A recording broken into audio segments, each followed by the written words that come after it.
little bit of that broadcast background there. Hey, y'all. Hey, I think we are live. If you are in the chat and you can see and hear us, if you will just say, we see you, let us know that we are indeed live. We have all of our technology going. So we must be because mine is going. So I want to say, hey, I know that Claudia jumped in. She couldn't stay, and she said she would watch the replay. Thank you for that. If you are watching the replay, you're gonna hear the same information that everybody else hears and everything. I see Deb Sherman and Michelle from Newton's Cupboard are here. Thank you, ladies, for being here today.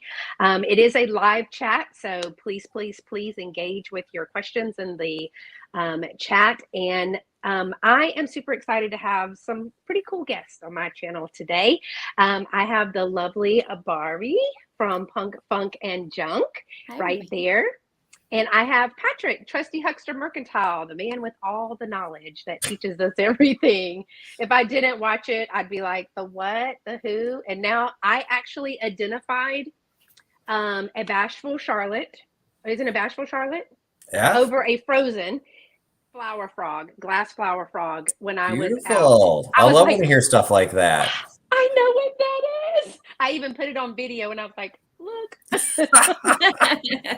I was so excited. I was like, I am actually learning something. I see Chad, Retro Days. Thank you for coming. And hey, Catherine. Catherine, you did a superb job yesterday. My work is interfering with my live sale watching. I'm going to have to talk to people about my contract. Yeah, I got to talk about that. And hey, Dee, I see the Southern Vintage Picker is here. Hey, Daniel, how are you? Daniel, I was sharing with Barbie about how pleasant I was early this morning. It was just not a good morning for me, y'all, but it's turned around. I think it's because I had to do something I didn't want to do versus now I'm happy because I get to do something I want to do, right? That's the way it works. So it's just, got to pay those bills. You got to sleep indoors and eat, pretty much. So I'm super excited for tonight. I want it to be very interactive. Again, if you have questions or comments, as long as they're nice and sweet and pretty, put them in the chat. If it's a question, we're going to do what everybody else does. Put it in bold letters or tag one of us. They will all be fielding questions because I get to talking and miss half of it. Hey, Katie. And so I've told them to go ahead. It is really a collective conversation. And today's topic is the pros and cons of having a vintage or antique booth or rental space. Some people call it a space, some people call it a booth, some people have a closet, some people have a shelf. So we're going to kind of share our experiences with the chat. And then if anybody else has a different experience, because I was telling them that I've actually gotten a lot of messages. Hey, I can't be there, but I'm really interested in this. I'm considering open a booth, or I just had to shut mine, but I want to know what else there is. And there's some questions that people have brought me. I wrote down for that. And so I'll be sharing those. Beth is starting to sound like me. Yeah, in the mornings, I got my Daniel on in the mornings. Hi, Robin. And so first of all, if we have brooches, here is my brooch of the day. It is both a pendant and a brooch, what Dolores calls a twofer. It's a beautiful, I believe this is a dogwood, y'all. But it's got pearls and the clear gems on the inside. It is pretty substantial. It's pretty heavy, but it's a pendant and a brooch. So I thought that was really pretty. In South Carolina, we have a lot of the dogwood trees. They don't smell so good when they're blooming, but they're beautiful. So that is my brooch of the day. Did you guys have a brooch on today? I don't want to miss it. I don't. You had one on earlier. I'm bringing back the hat pin. I don't bring back the brooch, but I'll still be part of the brooch gang. So this is actually a new piece that I picked up. It is Peruvian sterling silver.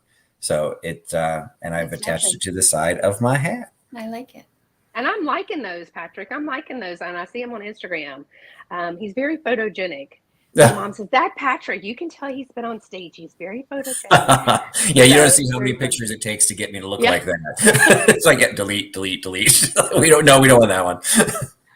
And hey to Robin and Beth from Dragonfly Attic. Beth is one that I was just having a conversation with about her space. I think Lovey's home, y'all. So is she? I think she. Beth, you remind me if you're the one I talked to that you just closed your space, but you're wanting to open a new one, and it's Mary, Ancestral Beginnings, I believe, is Miss Mary. So thank you for coming. So first, I just want to say I'm gonna throw it to Barbie first, and just say, introduce yourself for someone who may not know you. I don't know how they wouldn't know you, but the fabulous and beautiful Miss Barbie, Punk, Funk, and Junk. So let them know a little bit about where you are and where they can find you. Thank you, Beth. I appreciate you inviting me on this conversation. And Patrick, you and I have not met before. I think we've met in the chats probably, but it's very nice to meet you and be on this panel with you. So looking forward to it. I'm glad you're here. For those of you that don't know me, I'm Barbie. It's a nickname, Punk, Funk, and Junk. Usually I've got my mohawk on, but so there's no punk tonight. But the funk in that is I love funk music, and the junk is, although it's not junk, but I like to resell junk that wouldn't would normally go to the landfill. I like to save and hopefully recycle to others. So you can find me, Punk, Funk, and Junk on eBay, on Etsy, and on Instagram. And as of late, I now have a booth at a vintage and collectible store. On Tuesday mornings, I do a live sale with Daniel from Tacky Is Me. And we switch off between his channel and my channel. And that's Tuesday mornings at 9:30 Central Time. Cool. And Mr. Patrick, when he's not on stage? I am Patrick from Trusty Huckster Mercantile. Most people know me here through the YouTube channel, my YouTube channel. I started as a reseller actually only in August of 2019. So I have not been doing this particularly long. I didn't do my live sales until after, into 2020 after COVID hit. But after I started reselling, I started with an Etsy shop. I really started 100% on Etsy, did not do anything with eBay. And then about a month or two into it, because at that time, pre-COVID, I was traveling for my job. I do have a day job. I wanted a physical space. And so I opened my first booth in October of 2019. And so I've had 3 separate locations in 3 very different types of stores with varying degrees of success. At this point, I'm not in any, but I am hoping to enter into another one. So it's not that I'm against being in a space, but I was thrilled to be part of this panel because there were things that I didn't know when I first started and things I hadn't considered that I think knowledge is power. And it's the whole idea behind the triptychs and the duodives and, just educating you about the Bashful Charlottes. You get the information out there, you pick and choose what you want to learn or what you want to take from it. But if you don't know what's out there, you can make the same mistakes that maybe probably some of us have done. So yeah, well, I really appreciate you being here. I know that I think we've talked a couple of times, and you shared some of your journey about having a booth, and you actually did a live sale from one of the stores, one or two of them, and so y'all can. Congratulations to me. I live with an earbud in my ear because not everybody listens to vintage and YouTube in my household like I like to. And so I live with an earbud in my ear, but I'm always doing something. And so when I'm listening, can't always chat, but you shared with your clear glass and then something else. You shared all of your Bashful Charlotte and flower frogs, the figural flower frogs. And when I saw Tammy, Vintage Uprising Texas, is in the chat. Hey, girl. She and her husband, Dave, and I just went and did this chocolate walk through a little historic country town in Rosenberg, Texas this past weekend, and I was able to identify one. So I was so proud of myself. And that's music to my ears. So, and I do think that Dave was like, because I don't remember if I called it a frozen Charlotte, and then I was like, wait, no, it's not frozen. He said they're not frozen if they do this or something. He goes, it's bashful. I go, that's it. So he knew it. I was like, and it's all about teamwork. It's team knowledge. We're all here to help each other. So it's great when you get to shop with each other too. And you do learn when you're shopping with people. You do learn. I remember when I first met up with Tammy and Miss Martha from Vintage Conversation the first time. Martha doesn't say much, but y'all, she is a wealth of knowledge. And, she's like, oh, that's from such and such an era, or that is. And I'm like, you just going to hold that in? You're not going to tell anybody that? So I want to say hey to Sharon. I see that she has popped in, and I said, hey, Sheila is here as well. I said hey to Tammy. So the first thing that I'm going to have you guys talk about is Patrick alluded to it a little bit ago. He's not currently in a booth. So Barbie, tell me a little bit about your space. Like, do you have a whole room? Do you have certain square footage or just a little shelf? What kind of space do you have? When I was looking when I went to this particular place where they were offering space, they showed me 3 spaces, and I'll just call them at the moment small, medium, and large. And there is a price point for rent for each location, small, medium, large, and they charge by the foot. Oh, wow. And I knew I was not going to be able as a new person. So I just opened mine just at Thanksgiving. I knew that, one, I wouldn't have enough inventory to fill the large space. And the rent, you have to be able to make the rent each month. And if you don't make it out of what you bring in, you have to write them a check. So then looking at the small space, I knew I would have more than enough inventory to fill the small space.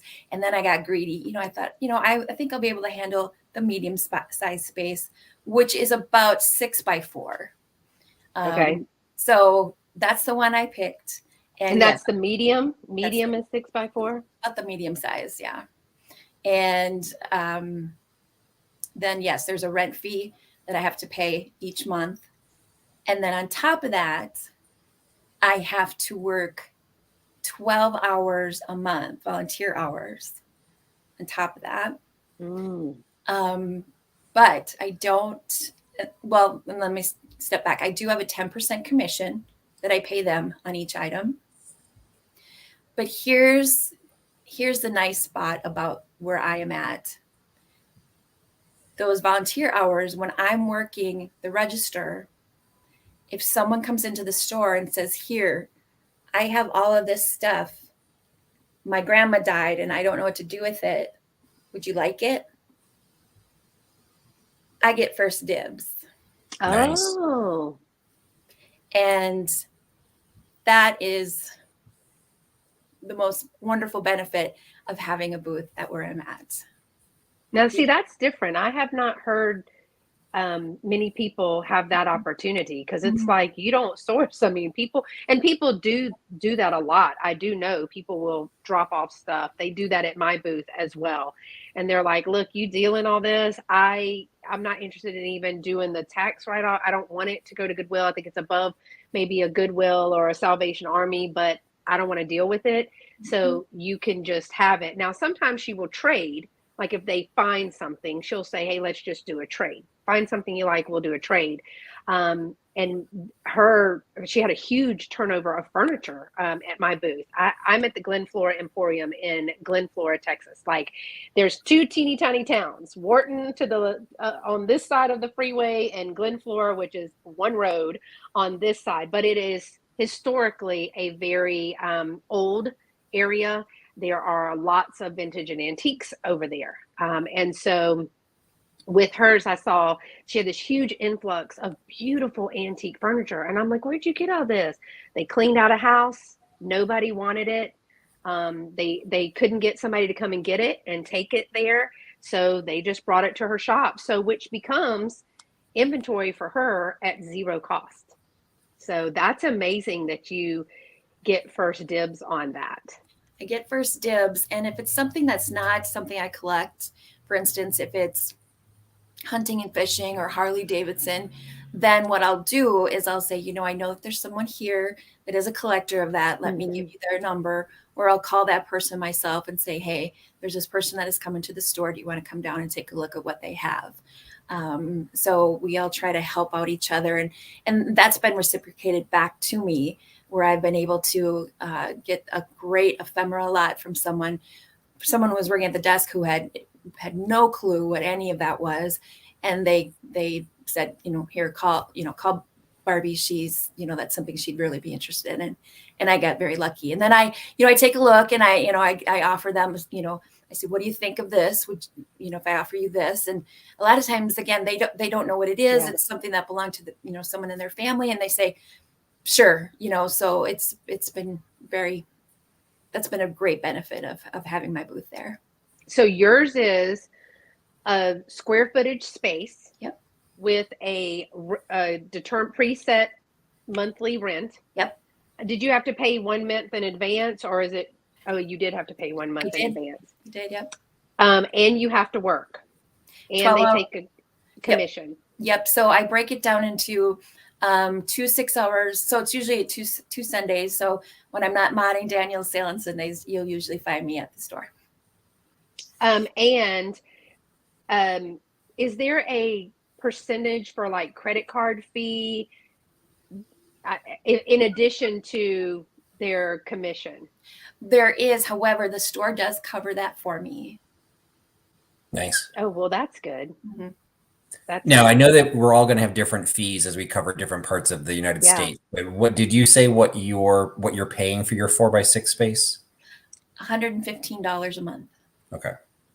Well, that's not for that size. I've heard people paying lots more. I mean, it's like real estate. Yep. And I didn't know it was so.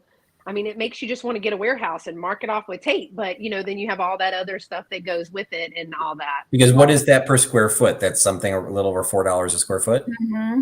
It's after 5. I don't do math.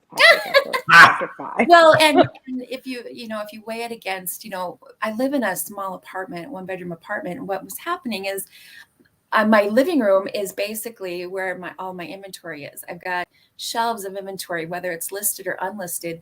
And I was starting to become a storage unit. So I thought, I've always wanted a booth. It's something I've always dreamt of doing. And if I'm going to pay for a storage unit, why don't I shop around, find a booth, find something that works for me that I'm comfortable with, and store it there. So obviously I'd rather, make money while I'm there, so I do pay the $115, but hopefully I'm selling enough to cover that $115. And then of course, selling over that to make a profit.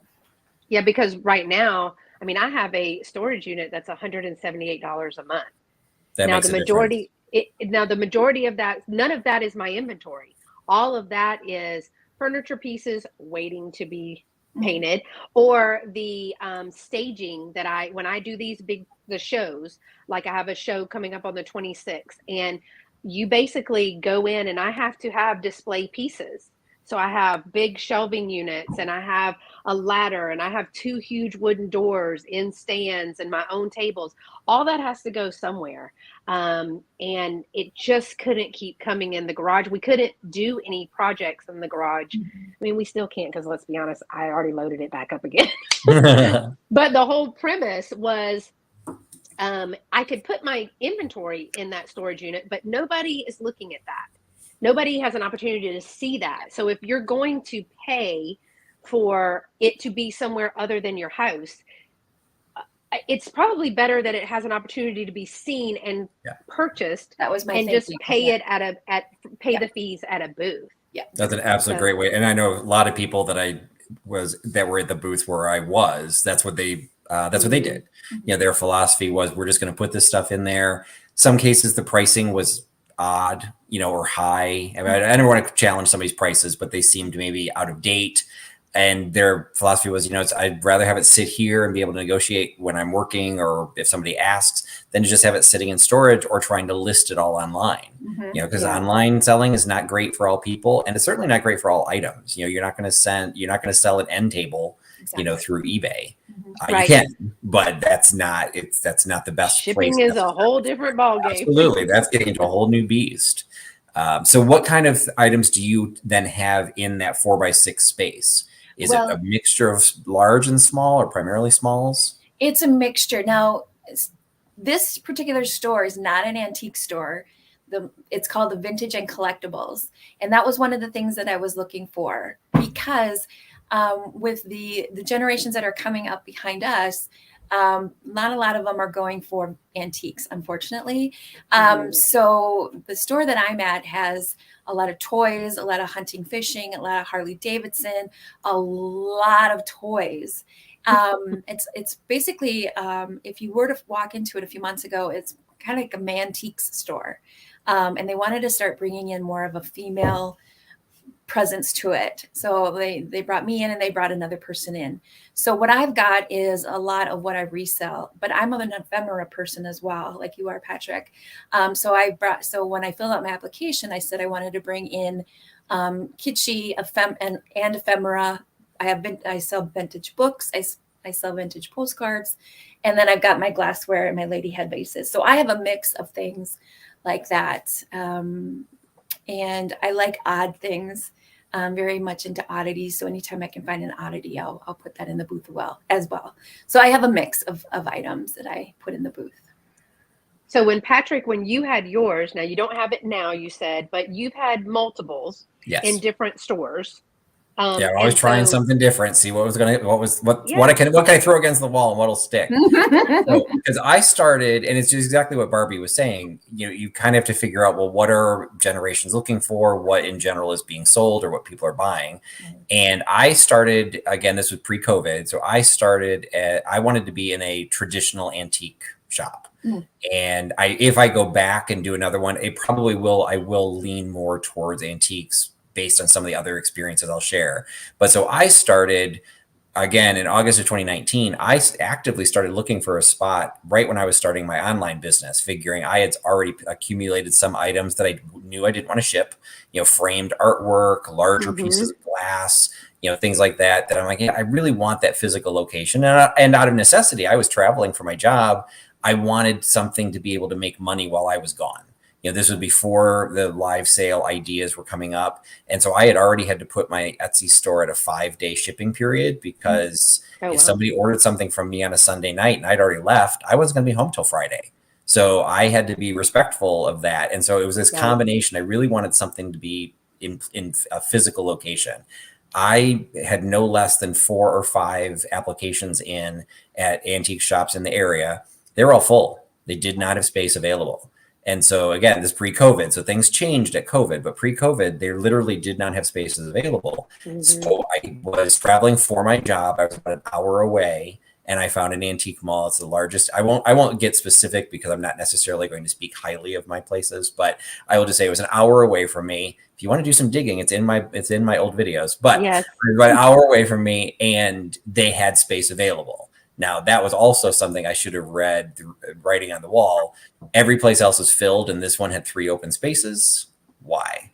So whatever. I went in absolutely willingly, and I purposely chose a showcase.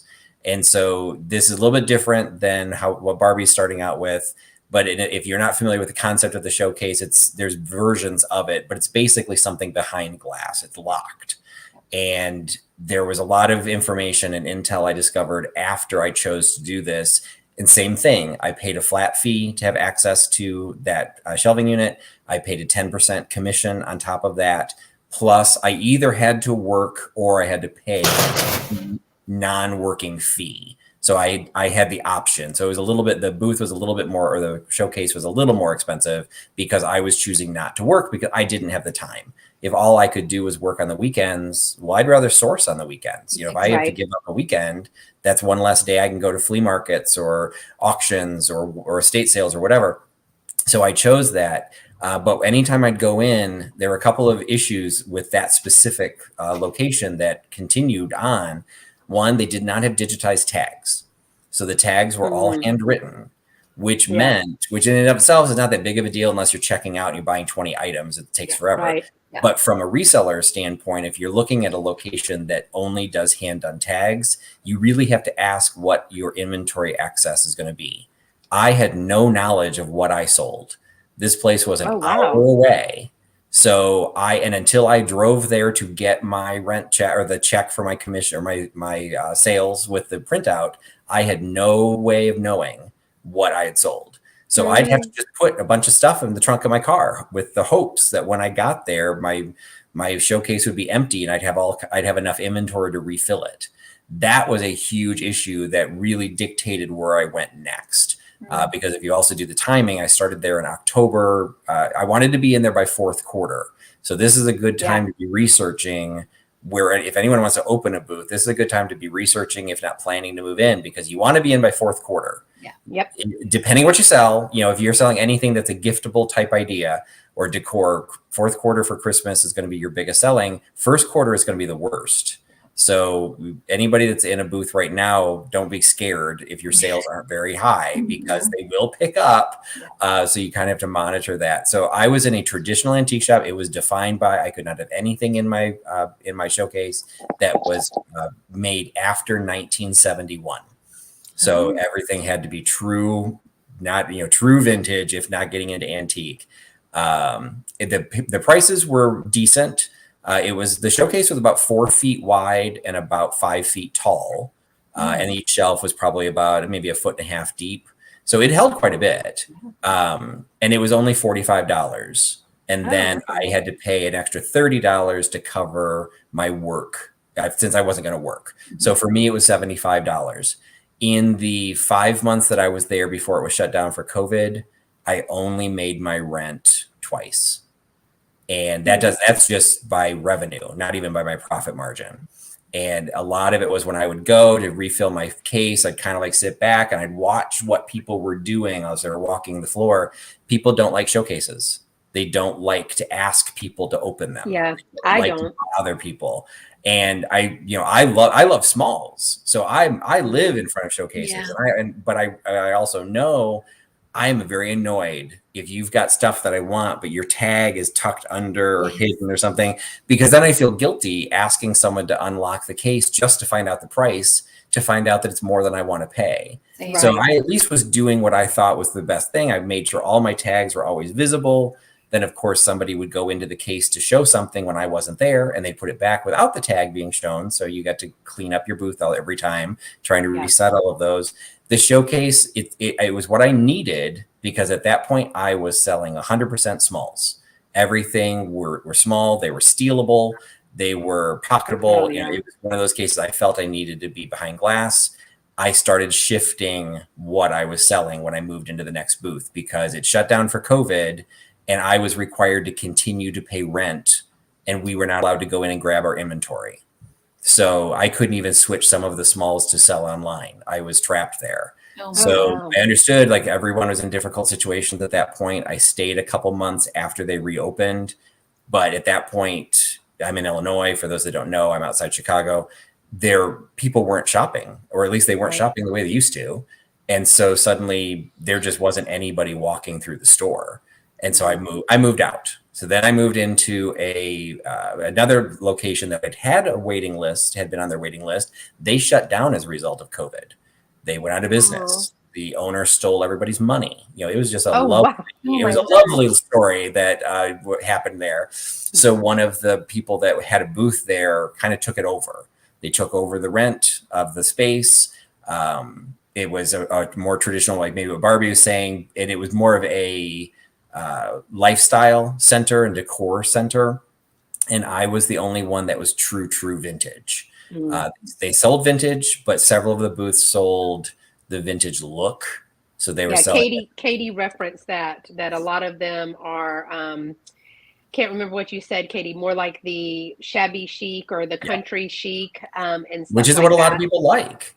Yeah. But that's, if you're going into a shop that sells that, Farmhouse modern. Thank you. If you go into a place like that, and that's what a lot of people are selling, the idea that they can sell a chippy white, milk glass vase for $5, and you're selling a Fenton hobnail and you want $25, right? No one's going to care, because they don't know what Fenton is. They want the look. They want the look. They would just want the look. So they will go, and it's something to consider too, is if you're in a lifestyle type center. That was my third location, ended up being more one of those. You end up having a lot of booths selling the same items. And I would have people, because I had to work the other two, I had to work on the floor, and I would tell people tell me, like, wait, I just saw this in a booth back there and it was $20. Why is this one $12? We assume people are going to understand that this is a vendor mall, or this is like, we're all individual. We have our own individual businesses. But if you're just shopping, you may not get that concept. So they literally did not understand why the same item would have two different prices. And it was simply because one person was making more money than the other person. Right. And if you're going to compare apples to apples, you're always going to win on, you're only going to be able to win on price. And that's a bad situation to be in. So I didn't last there very long because it wasn't what that audience was looking for. I sold some decent pieces, but same thing. In that one, I had a 11 by 12 space, and it was $4 a square foot. So I was over $400 a month in just in rent, plus 10% commission, plus I had to work a full day or two. That one was 2 full days a month. So, and that would always have to be on the weekends. So it was one of those cases. That's a lot. It was a lot. So there were a couple of times where I had to change what I sold. I primarily wanted to sell smalls, but at that point I started to sell more furniture. I brought in bar carts. Well, if you're selling your fixtures, you almost hate to get the phone call like, oh, by the way, your bar cart just sold. Everything's on the floor. Yeah. You need to come in and fix your booth. I don't have time to fix my booth. I'm in Iowa this week, whatever. There were a lot of things. I didn't want to sell the fixture, but if I had to cover a $400 rent, I needed to sell a $250 bar cart. Like that became a requirement. It ended up just being a different audience than what I really wanted to cater to. And I kept getting told, oh, change what you buy, change what you buy. Well, then you're not true to yourself. Yeah, it's just like, well, that's not fun. Like I want to make money. This is a business, but it's also like, but I have a full-time job. This is supposed to be my fun job. And I want to do fun with what I want to sell. So, but I moved to the other places, they had the digitized tags, and that is big. If you have access to you're looking at a shop that does with the scannable barcode, your inventory management is so much easier.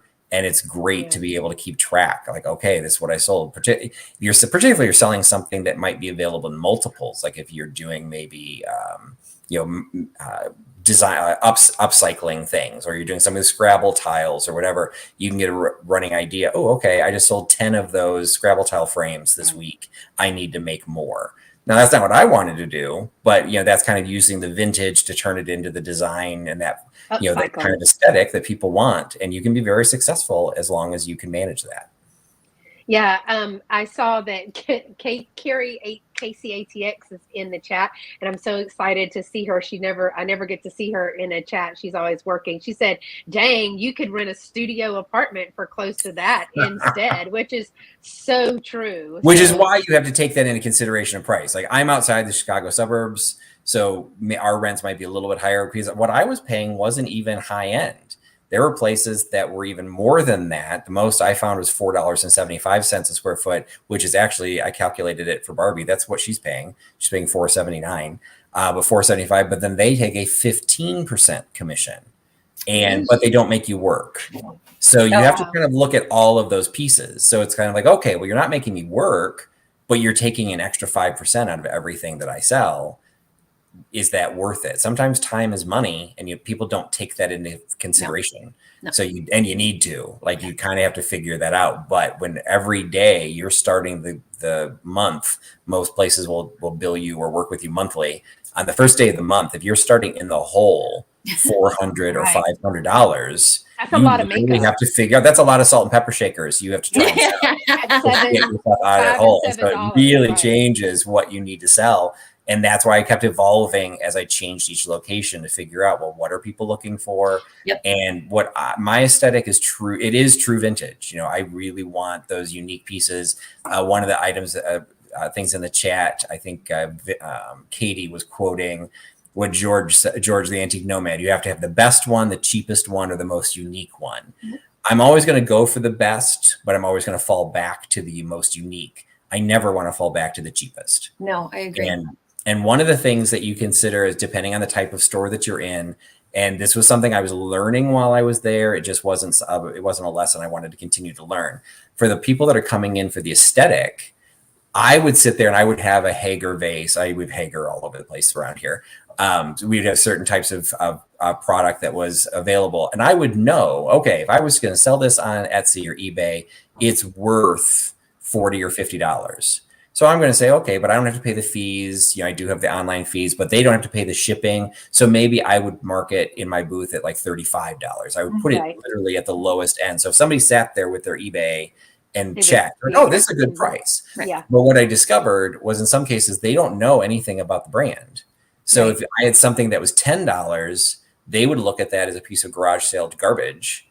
But if I put that same price and I priced it at 50, suddenly it was this then it meant more. And they need to pick it up because it's this unique piece of vintage. So it's a mind game that depending where you're at, you never want to have to go off of price, but you can win on price. But then you're going to have a hard time covering your rents. And to your point, I have found that exact thing where I've put something in the booth where I thought, this is a certain brand, a certain name, a certain look that is, very vintage and very collectible. But you're right. There's some people that will come into the store and have no idea what it is.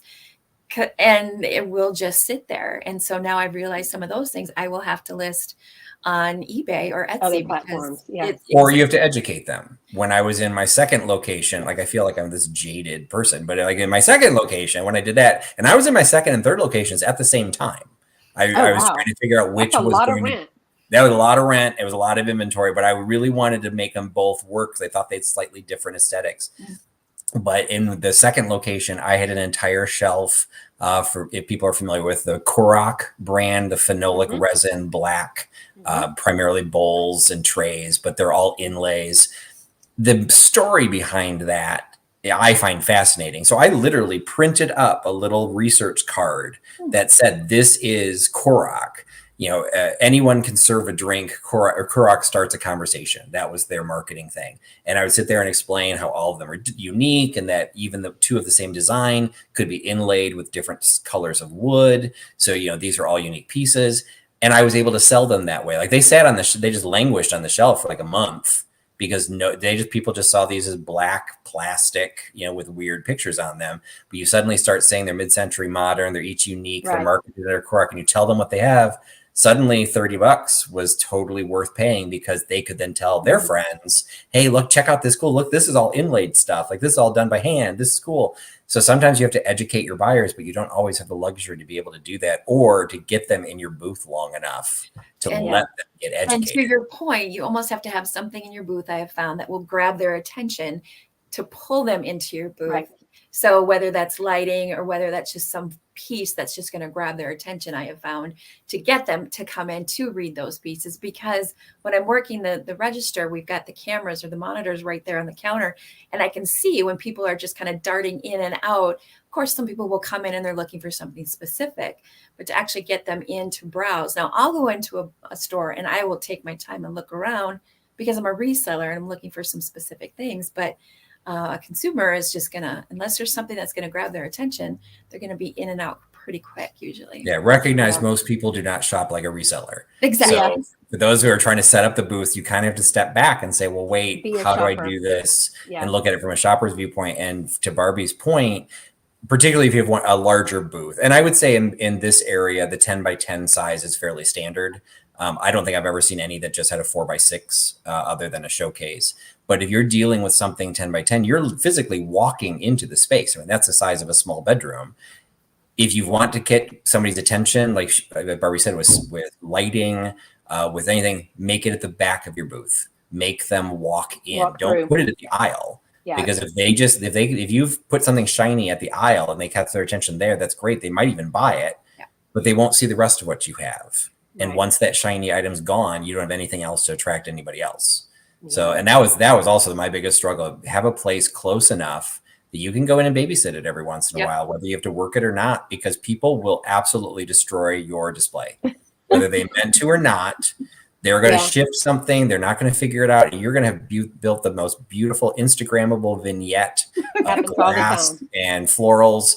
And you go back and it looks like somebody put them in a blender and you're like, what did you do? And you have to fix it, because if you don't, you've got a bunch of people walking by your booth going, oh, look how ugly that is. Oh, they don't know. It's all messy in there. That's me. It's too messy in there. I can't go in there. Yeah, so let me say some hellos real quick. because we've had a lot of new people come in, and I really want to thank y'all for coming in today. Sharon came in, and Lori from Blue Flamingo came in. There's also been some questions or some points that I wanted to address. I saw Angela came in as well, and Miss Pam from Kiwi's Collectibles. One of the things that somebody said, like Michelle from Newton's Cupboard said, an alternative to a storage unit is what she had heard people say that, and it's true. It's an alternative. We talked about it. If I'm going to pay 178 for a 10 by 10 storage unit, or I could pay 145 for a 10 by 10 or even a 4 by 6, but people be able to see my product. It's not going to sell locked behind a door in a storage unit, but the chances are a little bit higher in a booth. Poor Beth, Dragonfly Addict, just closed hers because the mall, you get vendor malls and you get antique shops, and they're kind of, it's a little bit different. It's almost like it's set up like an indoor flea market, but it really is different true vendors in there. And then antique shops, they regulate a little bit more that it has to be either vintage or antique. And you need to check with you when you're considering a place, check, because like Patrick mentioned, if it's not antique by a certain standard, whether that be an Etsy standard or something like that, you won't be able to put it in there. And likewise, to the flip of that, Patrick mentioned his, and it becomes very commercial. And they made a few comments about that, where that farmhouse, modern farmhouse, where everything is the chippy white. And like you said, it's not really Westmoreland. It's just a Target milk glass like thing. They're looking for the look. And so, you really have to look around the booths, like shop the booths, and also look at the prices, because if you're coming in, like for me as a reseller, I am extremely fortunate to be able to source with the price points that I'm able to source with. Michelle and Christine remind me of that every day. Especially if I am looking at estate sales or Goodwill or something, the prices are just nothing like they are for poor Christine in Florida. Here, they're just not. And so for me, like Patrick said, this is my fun job, and it would be great to make $1 million. Right. But if I can get what I need to get out of it, I can sell something for $12 and make 10-12% profit if I got it for $1 at a yard sale, where somebody else would have the very same item like you're talking about, and they have it for 45. Maybe they paid up for it. Maybe they just are saying, well, these are what the comps are, not looking at the solds, but they're looking at comps, and not using multiple areas in which to comp. And it gets a little, if you're going to be the lowest place, like Patrick mentioned, maybe they're going to think, oh, this is garage sale stuff, but this other stuff is much more expensive. I saw my mama come in. Hey, Mom. Bella Rose is in the house. She said even the Dollar General sells the chippy white stuff. So yeah, we can't really do that. In Florida is where Katie is as well. And she says there are a few antique stores here, but a lot of them actually have that more modern farmhouse. And a lot of them are mixing, like Michelle says, primitive food, handmade, antiques, clothes. A lot of the tumblers or a lot of T-shirts or dish towels with designs on them, they're mass produced, right? And they're putting those in what we would consider, and the store is called an antique or a vendor mall. An antique vendor mall. It's a vendor, but not very much antique in that at all. Chicago lady came in. Jay Martin came in. And Michelle went back to something that you said, Patrick, about keeping the balance. And she said she talked to someone that said they kept a balance sheet and kept finding missing items that were found in other booths. And y'all, I tend to be extremely type A. I know that shocks everyone listening, but I had an inventory sheet going in. Now I'll tell about my booth in a second, but the inventory sheet, everything that comes to my house that's processed gets a tag. Sometimes I display with it and it still has said tag on it. It's just tucked away. But that way, if I want to pull it for a live sale, if somebody asks me for it, from a haul video, or I put it in my booth, it's already priced. I don't have to try to think of it because I would do work full time. And do things with church and things. I just have to manage my time like that. And she's saying that, you know, when I put my stuff in, it's her store. It's her store. It's been her store for 30 years. And she absolutely has the majority. She has probably, I think she said 80 vendors. A lot of her stuff in my shop is consignment. They'll drop it off. If they sell it, they get a little percentage of it. That's fine. And she uses a lot of that for staging. And so Patrick, you know, sometimes she will stage. That's why it turns over so much. And I did hear Michelle asking about the turnover, like how often we refresh our booths, and we'll answer that in a second. But she does move our stuff a lot. She uses stuff from everybody's booth to create a beautiful window display. But she's really good about putting it back. She's also will tell you, hey, when you get here, shop the store, because people shop and then they'll put something down and forget to pick it back up. And she goes, I try to put things back in the vendor's spots, but you know, you've done that. I've done that with my phone or my keys in a store, but you put it down to look at something else and you just leave it there, or they change their mind and, you know, they put the meat in the fruit section because they decided not to get that. So I did see that Colleen came in and Janine's came in. My mom, that's a question for me. If you have to pay booth rent and have a storage unit, how in the world do you make that work? That's really a question for me, because I do have a storage unit and I have a booth. So for my booth, I don't have a booth rental. I only have a commission. So it is her store. She allows vendors, but she needs to see your stuff. Like I had to bring pictures of what I am showing, because she's truly antiques and vintage. Every once in a while, somebody will slip some stuff in there in a stage or whatever. She gives you the option of paying booth rental or working on commission. It is a 35% commission. However, there's no like credit card fee on top of that. I do not work. She only mans the store. She's open Thursday through Sunday. She's the only one that mans the store, so I never have to work. I don't have a booth. So for me, that is free storage until I sell something. And then it's 35% of what I sell. Again, it's somebody's looking at it. So I am highly blessed. I know about this store. Now, the one that I had before this, I literally had like a wall space, maybe like from a door to half of the wall. And then the other half of the wall where there was a cutout to walk through was somebody else's. And that one wall space was $60. One little, I don't even think it was 4 feet, but I didn't have the width. I just had the wall space. And that was $60 a month. They didn't have a whole lot of traffic in there because they had clothes in there and they had jewelry in there, and it wasn't true. Mine, you remember, I told you I started with flipping and repurposing and saving vintage and antique furniture. And Patrick's right. It just happened to me. I have this huge show coming up. I know I use certain things to, you know, add height on a table. It's furniture. I just sold pieces of furniture. So now I'm going to have to come up with a different way to display. And she, of course, has taken those things down to find another spot for them. So I know Michelle had said refreshing the booth. I say I go in once a month, and that's because I'm 45 minutes away. And work full time. So I go in a minimum of once a month. Now, Barbie, you work. So you're there, what, twice a week, once a week? I'm generally there at least once a week. Yeah. Yeah.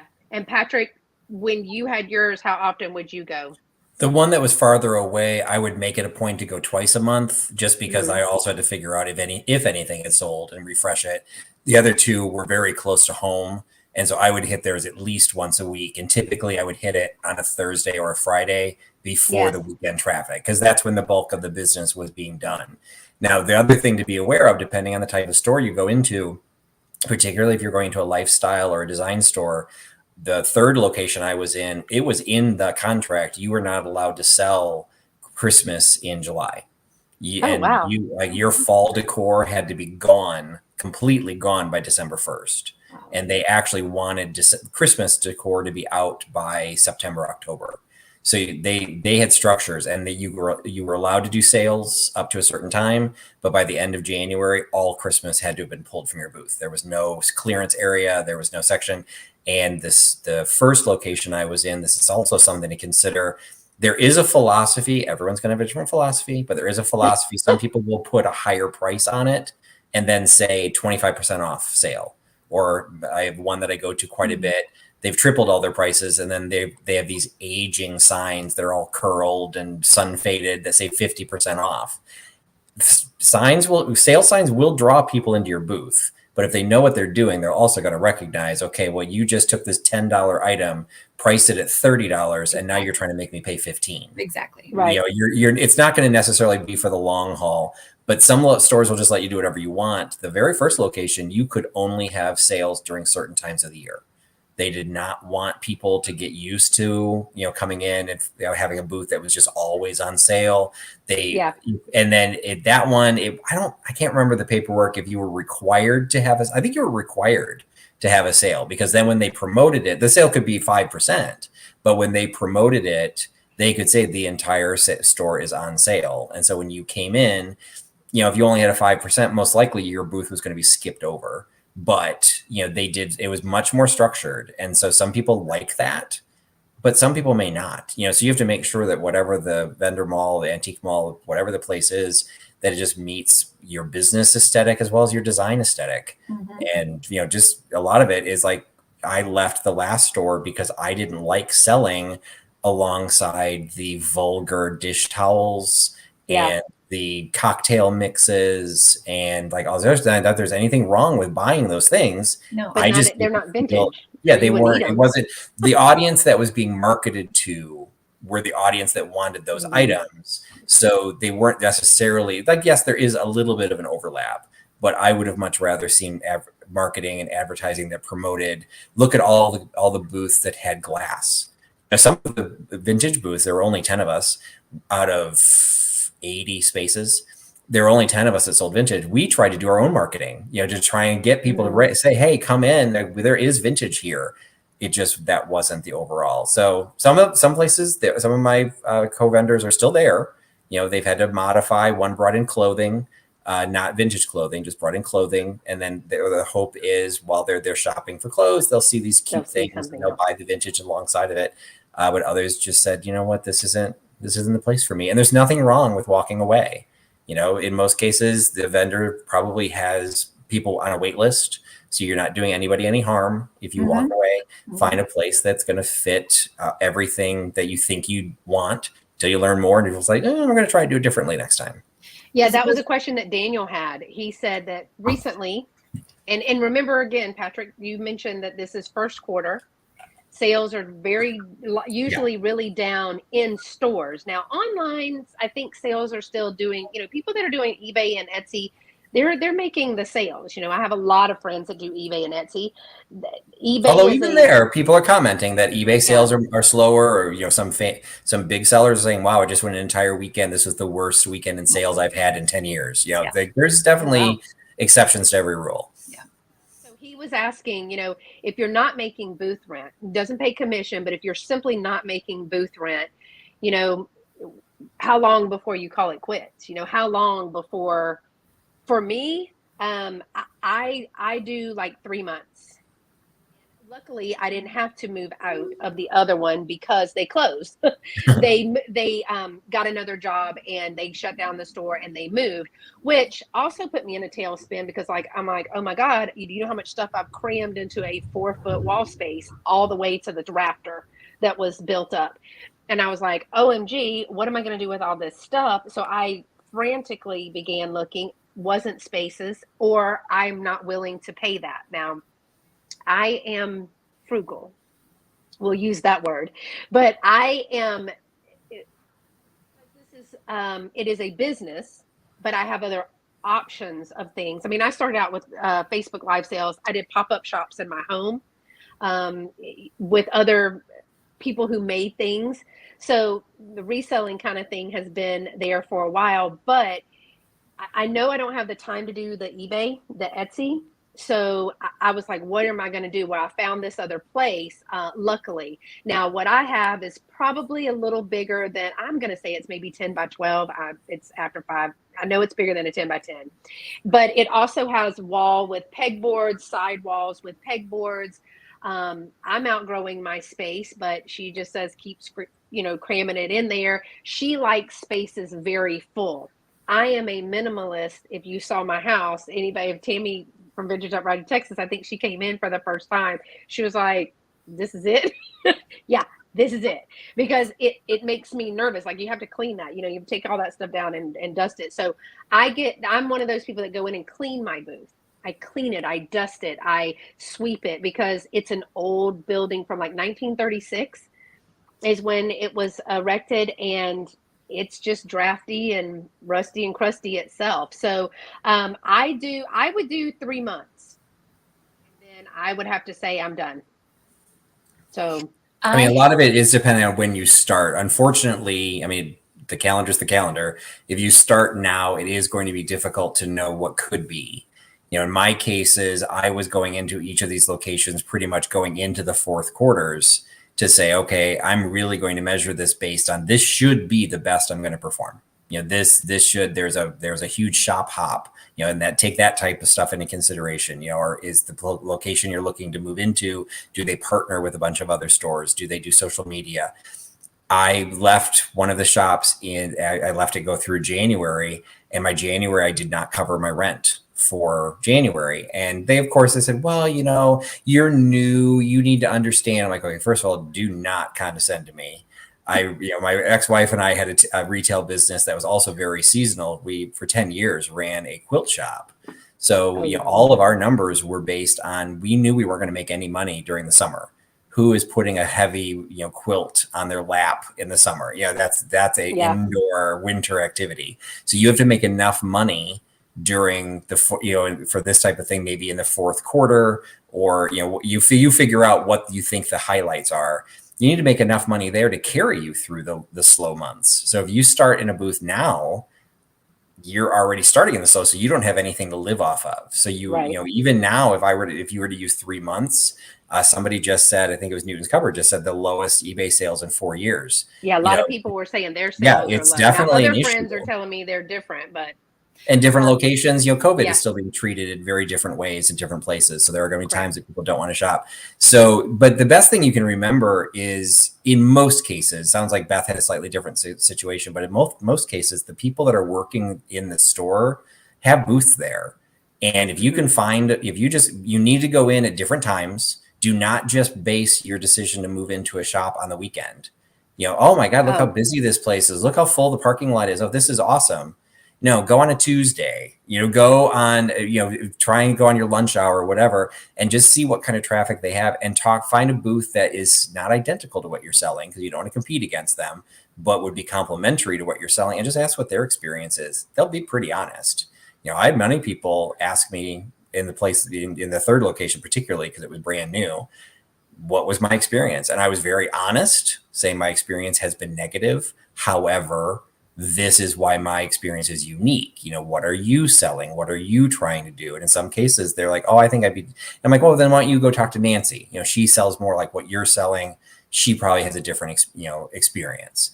Ask. They're not obligated to not, they're not forbidden to speak of what's going on. They may not want to talk numbers, but they Patrick, excuse me just for a second. I do want to share that as far as time frame, when I talk to the people where I'm at, they want either a 6-month or a 1-year commitment. So one of the questions that I asked, and we touched on it earlier, was worrying about COVID. And you had touched on, your experience with where you had a booth and COVID and the store shutting down. I said, in the event for some reason there were to be a shutdown again, what would happen? Would I still owe my booth rent? And they said insurance would cover that. So that was something that they would cover for me if that were to happen. And then I ended up signing for 6 months because this was my first booth. Yeah. I, dipping my toes in, I wanted to see how it was going to go. So I did the 6 months. That's an excellent point. So And it's also excellent to make sure that that is in writing, that you do have something, because the problem with my third location wasn't a problem. It just the situation. As I mentioned, the second one basically went out of business, and the booth, each of the vendors were pretty much swindled. The third location was started by vendors at the second location. So when that all happened, they didn't choose to try and take over the bad location. They decided to start their own. So they had a lot of life experience, and one of them was addressing COVID. So ours was not quite as beneficial as what you had. At no point did they say insurance would cover it, but they said they would reduce the rent based on the percentage of people allowed to come in the store, because that was happening at that point too, where you could only have 25% capacity or 50%. So they were trying to adjust it. And then they also made it very clear you would still have access to your booth during that time, because that was another problem. That was, again, we hope none of this gets recreated. But if you're working with a place and they've developed those types of safety nets, you're working with a pretty good, they thought it through. You never know what could happen, but at least they're trying to protect their people, and you've got it in writing.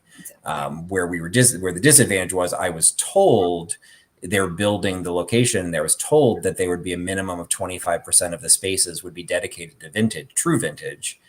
And that ended up not being the case. And there was nothing in the contract that stated that. That had been their intention. I have no question that was their intention. But if you have 5 candle makers that all want to get booths and they're willing to pay money, and you can't find enough vintage people who will, well, guess what? You got 5 candle vendors, and they can compete against themselves, But in the end, we ended up not being represented as heavily, which changes how they get marketed. Make sure they market too. My first location had no social media at all. Didn't even know. I'm working on that with it. I mean, she has a Facebook page, and I think she has Instagram, but if she's just her running the store by herself and most people drop off stuff and they don't even price it. So she's comping it and pricing it, but that's how she does her business.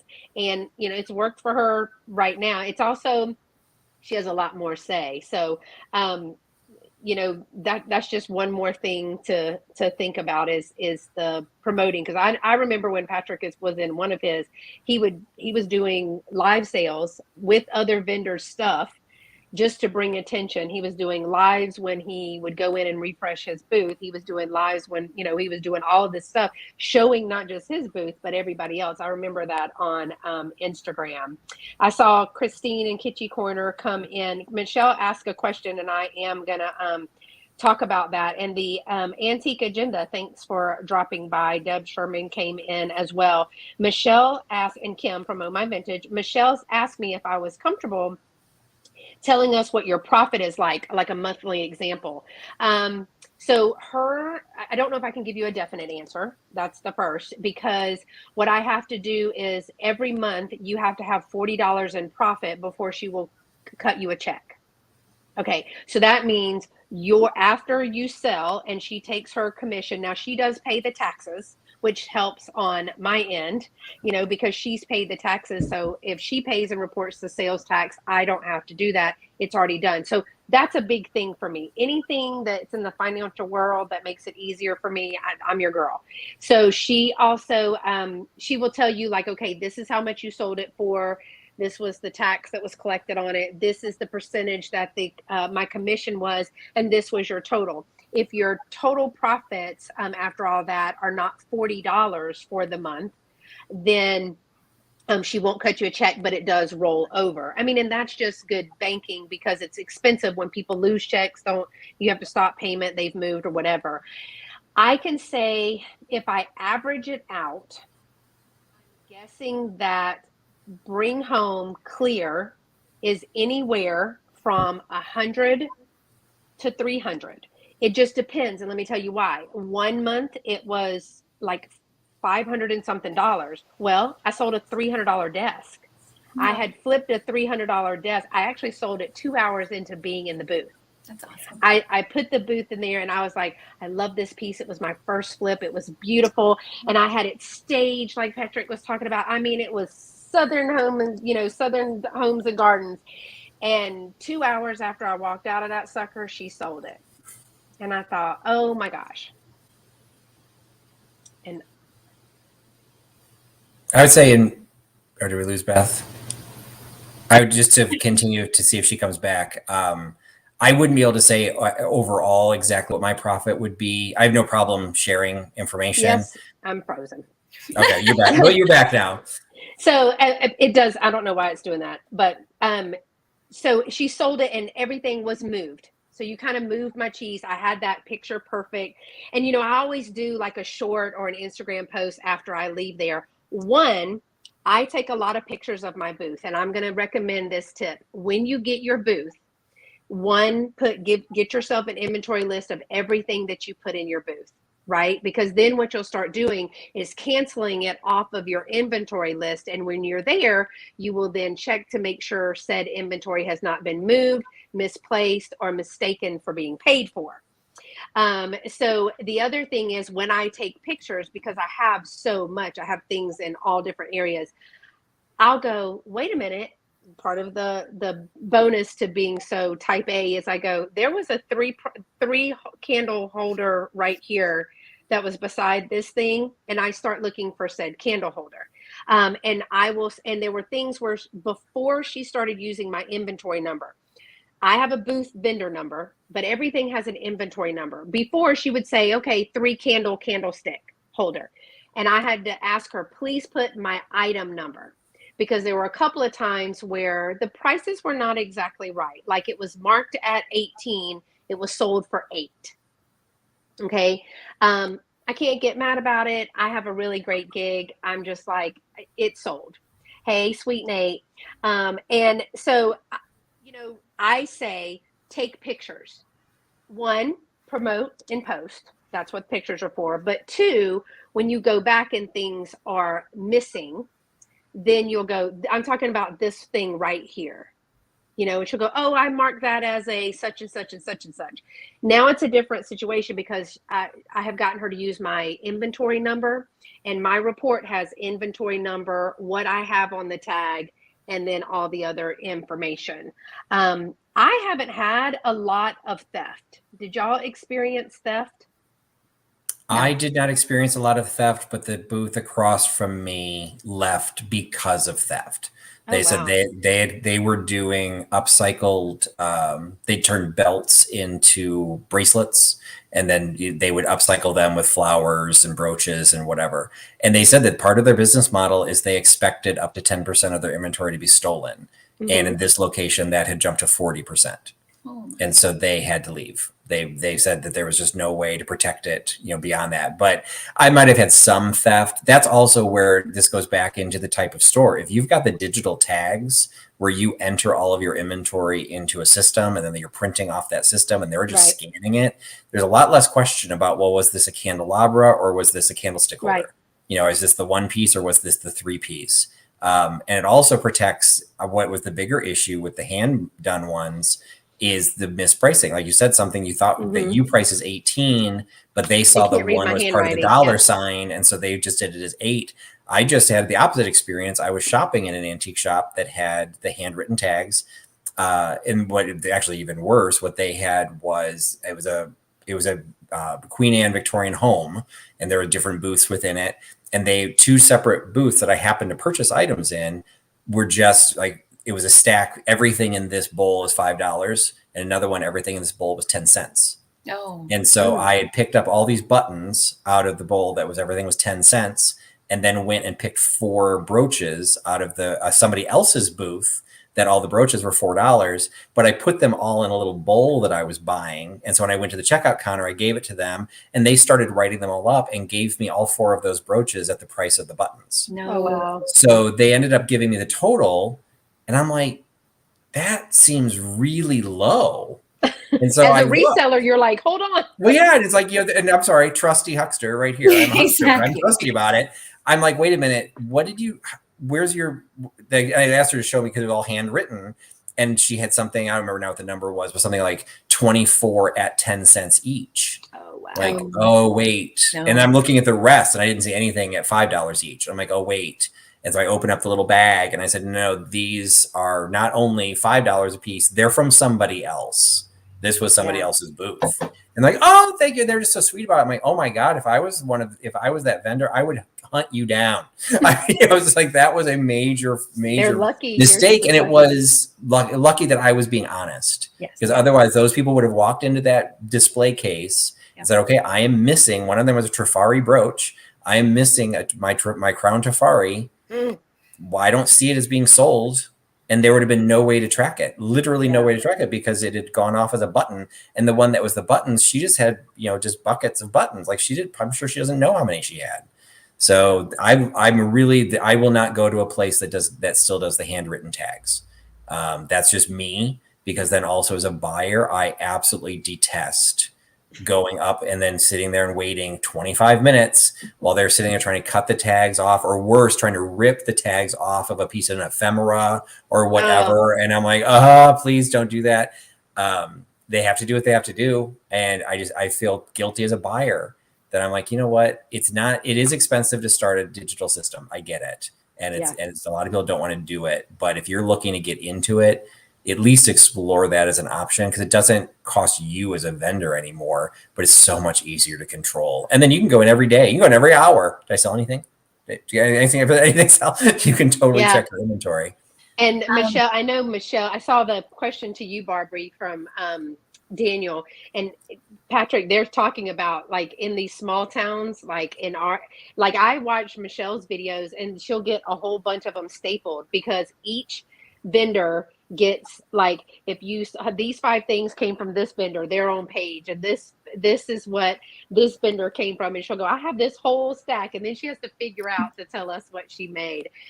So I just bought from another one this weekend. Every booth had their own little receipt book, and before you took the item out of the booth, the person walking the floor had to fill out the little book and then take yours. And so I bought like 8 things, 1 item from 8 separate booths, and I got a stack of 8 of these receipt books that I'm like, that's fine. Like, I understand the system works. And if that's what's common in your area, of course, that's what you're gonna be used to. But you kind of figure from a reseller, I love digging through, like, I'm probably like Barbie. Like, I love digging through stacks of ephemera, like drawers that are just absolutely filled. But as a reseller, I would never sell in a location like that. Absolutely. Because that's what if I have to work to buy something, I expect a cheaper price. If as a reseller, I want, I'm going to maybe buy this, 1920 sheet music, maybe buy it in a stack from something like that for like 50 cents, but I'm going to frame it. I'm going to put it, backboard it and bag it. I'm going to put all this effort into it, give you the research on it. I don't want 50 cents. I want $5. I want $10. That's what I need to make the booth. And if you're surrounded by people that's like and I don't mean this, I go to flea markets all the time, but I would never sell at a flea market, because that gives a slightly different shopping experience. That's not necessarily what I'm selling. And if I sell that way, I would expect to just be like, okay, here, everything on this table is $1. Knock yourself out. That's totally fine, but I'm not making any money that way. Yeah. So what is selling, Barbie? That's what Daniel is saying. What's selling right now for you? Because you're in a little bit different. You're in a collectible. You talked about that, and you're kind of classing it up with your girly stuff and your ephemera and your glass. I think that's hilarious. That's great that they did that. They reached out to you. Yeah. What's selling? Well, what had happened is I had gone in there to do some sourcing for a live sale. And as she was packing me up, turns out she was the owner of the store. And she says, she says, are you a dealer? And I said, no. And she says, well, you have a really good eye. I said, thank you. And she said, I said, and then I told her, I don't generally like to say I'm a reseller, but I said, well, I'm a reseller. And she said, well, and then I said, I've always wanted to have a booth, which is true. And she goes, we have an opening. And that's how that worked. And I went, really? And I've shopped there before, and it's close to me. And I like that it's vintage and collectibles. It's not antiques, so it's all, vintage toys, vintage records, vintage glassware. So what is selling for me are my books, my ephemera. I have a bunch of vintage hats. I was hoping those would go, but I think the people that are coming into the store, hats, it's so specialized. I tried selling hats on a live sale we had recently, and they're just not they're just not selling. So I might have to pull those out. So my ephemera, my books, glassware is selling. I've had some jewelry sell. I love collecting vintage coffee cups, coffee mugs. I like to sell them on eBay, but now the shipping for that, a lot of people aren't willing to buy them. So I'd like to find those, and those are in the booth, and those are selling as well. Some big, I try to find some bigger items, some vintage purses. So those are in the booth. Those are selling too. So what'll happen is, and this is all pure gossip, but when I started working at the store and finding out more about the store, in this particular town, there's the store, and there's a biker bar next door. And apparently it's one of the oldest biker bars in that town. And apparently there will be ladies who lunch in there, and then they'll come into the store and they like to shop after having their lunches. Cocktails. Thank you. So it's lovely when you can have some other things besides male specific items. So that's been helpful for sure. And you got actually did somebody give you that glass case? Did I hear that right? Like you just happened to be in the right place at the right time and they were like, we don't want it? Because for me, like the display cases and stuff, they're expensive. Yes. So I use my own furniture or take some out of her place. that was actually one of the benefits of going to this place as well. So one thing is I didn't have to bring in any furniture. They had it there. Oh, wow. So that was great. And the second piece is I have a couple of videos on it on my YouTube channel, but I had been frequenting an antique store in this town that was going out of business. And I'd been there several times because things were like 70% off. So I got to know a couple of the dealers there that were running the store. And it turns out, a lot of them were getting older. They were retired. They were ready to move on. And plus, with online selling and people just weren't coming to the store anymore. So they were just ready to move on. So I had frequented the store quite often buying inventory to resell. And I would film there, and they were well aware of what I was doing there. But what they had there is the ephemera they only marked the ephemera down 30%, but that's okay because that was still a really good deal. So I would spend so much time going through the ephemera and I was in heaven. But towards the end there, it was their last day and I went to say goodbye to them. And they said, hey, could you use this case in your booth? And I said, well, absolutely, but I don't have any means to get it down there. It's an all glass case. And they said, if you can get it down there, we'd like you to have it. So it was very, very kind and very, very thoughtful. And I was able to get somebody from the store. The store that I'm at now is just a couple blocks down. So they just got a dolly and they just wheeled it down there for me. But that's awesome. It was because display case, she moved stuff so I could come in. Right. And I had furniture and it was great. And now the furniture is selling and now I have nothing. So I'm not shy anymore. I go, Miss Trish, I need a piece of furniture here because everything's sold. And sometimes she'll do that. If furniture sells, she's very nice. She will take a piece and she will restage my stuff for me because she knows I'm going to come once a month. She also, I've given her permission. If anything is over $100, she can do 20% without asking. But anything under that, she always says, hey, is this negotiable? She'll send me a picture. And then sometimes she'll say it's so-and-so that comes in, they're going to ask. And if it's been there a long time, I have the right to say yes or no. And that's how I sold a couple of pieces of furniture recently because they were some of my first pieces 2-3 years ago. So they were still there. Michelle has a tip for you. Sell butt cheek chaps since the biker bar is right next door and it might work. I don't know. Maybe that will blend with the collectibles. I'm not sure how that would blend. But poor going Nate back to your says comment, he looked at getting a small space.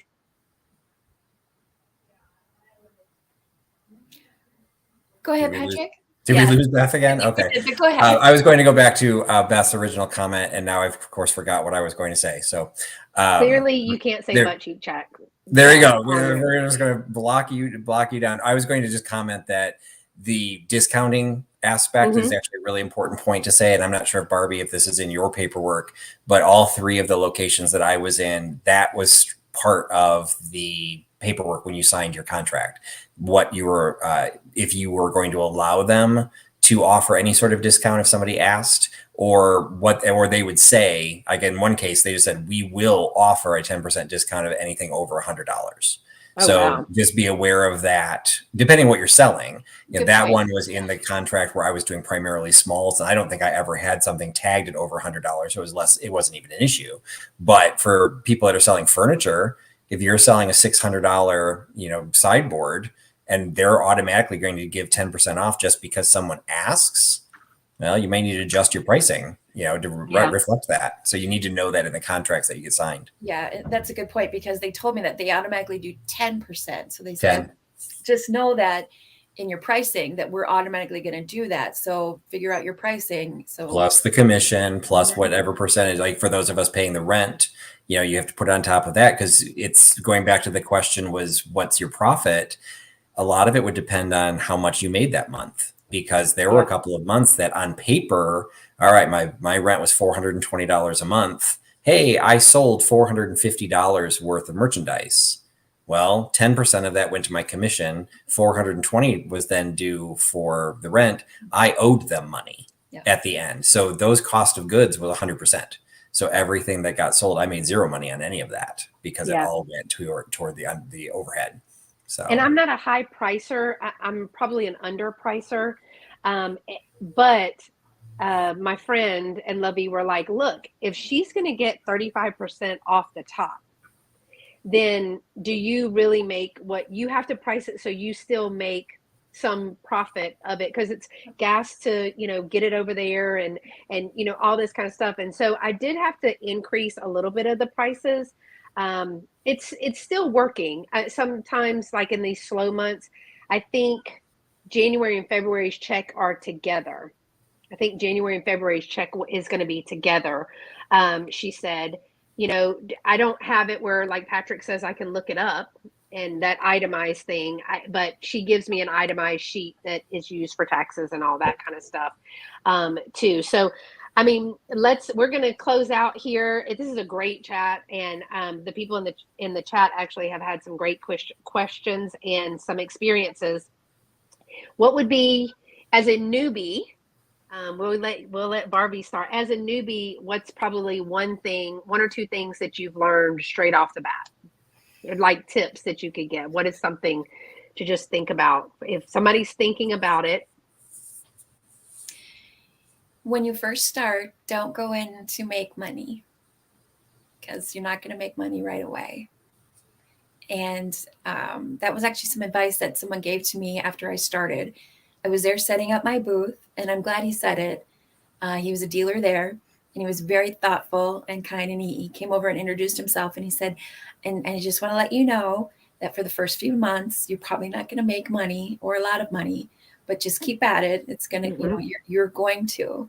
So I appreciated that. Now, the first month I did because it was December and it was the holidays. But in January, I did not. Just know that going in, that you're probably not going to make any money right away. What would you say, Patrick? I would relate to that is if you're doing this for your primary income, this would be a very scary proposition. So that's kind of a separate category. So you're doing this to ancillary income. Don't forget that you're doing this to have fun. Yes. And figure out a way to do that. It's way more work than you will ever think it will be. Yeah. Because I remember doing all of my planning, all of my tagging, I had the inventory sheets, even for the place that did the manual tags. Mm-hmm. I was doing spreadsheets all over the place, and I went into that head held high. I am going to be successful here. And the first month, within weeks, the entire system had fallen apart because suddenly I didn't know what sold. I was refilling items on the fly, trying to adjust inventory based on what it seemed like people want. So the best thing to me, for anything, do your research. And the research doesn't have to be grueling. The research really just needs to be, is the place that you're looking to go into a place that you would want to shop? and a place that you think people that would want to buy your stuff would want to shop. Yeah. And, there's nothing wrong with saying, this is a place I would love to shop, but based on what I'm selling and at the price point I think I'm going to sell it at, maybe this isn't the best place for me. Doesn't mean it's a bad place. And it doesn't mean that one of your friends that has a booth there isn't going to be super successful, but it just may not be the best place for you. And so I would also don't rush into it. That was my mistake. I was so gung-ho of getting in someplace that when I found an opening, I got to take it because there's this opening. And afterwards, I'm like, there were warning signs there that I did not see. And, now you know more. So don't feel rushed into it. And don't be afraid to ask questions. And the vendors at that location will be your best input to say sometimes good, sometimes bad, but they'll be the most honest because they've got nothing to lose and they're going to want to help you because if rising tide lifts all boats. So if they can bring in a good vendor, if they can bring somebody who does social media, people were very upset when I left that store where I was doing the live sales and all the Instagram and everything, because they realized I was one of the only advertising those vintage booths got. We all wanted each other to succeed. So they'll help you out if they can, or they might give you warnings and you need to heed that. You can choose not to listen to them, but they'll be out there. So for me, mine is just kind of a lot of the same, if it makes any sense. I would say to know people who work and own that shop. Go in frequently, different times. So mine is shooting ducks in a pond because it's Thursday, Friday, Saturday, Sunday. That's it. So if you're coming, she knows you're coming in that window. So have your stuff come in. Now she'll open and let you come in on a Wednesday. But usually I have to go in on Saturday and she'll tell me, she'll send me a message and say, you need more stuff. You need more stuff. It's looking bare. You need more stuff. But I say get to know the people because I see the same people in those places all the time. Go in often, know your owner, the people who run the shop. I think personality has a lot to do with it. Just know up front that you would run that business totally different.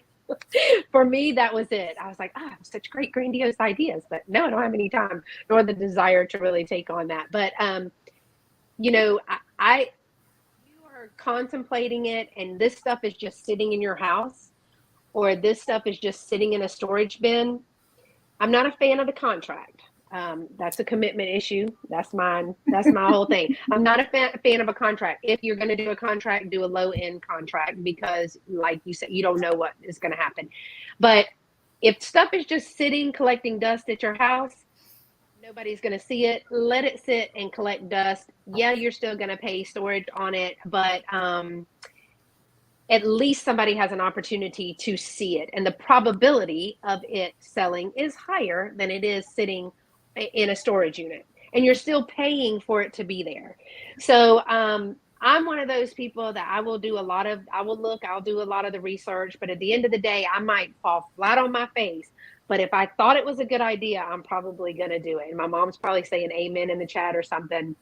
And she's saying, you've always loved the side hustle. Yes, I've always been a side hustle girl. But I don't ever want to say, golly, I really wish I would have gotten that booth. I wonder, how I would have done if people would have liked my stuff. And that was my deal. I don't know if people are going to like my stuff. That probably would have hurt my feelings more, if people didn't buy it because they didn't like the stuff. I mean, because I think it's great. I picked it, I'm just saying that if you have excess, let it be seen. Live sales are great, but the inventory has to be different. You have to consider shipping. You have to consider audience numbers and participation and it's really different when you get into a shop where they're coming and they get to do like in this shop, they get to do 70 different stores because there's 70 or 80 vendors in there. You get a bigger audience. So I say, if you're thinking about it and you're paying for storage, try it. The worst that can happen is this. Well, it could burn down and you lose all your stuff, but hopefully you have some type of inventory insurance or something like that. But if not, you probably thrifted it all anyway. It's not the Mona Lisa, right, Patrick? You're not selling the Mona Lisa. You probably paid $1 for it. I get that. But, the worst that can happen is it just doesn't work out. It's not the right fit for you, but you're going to learn something from it.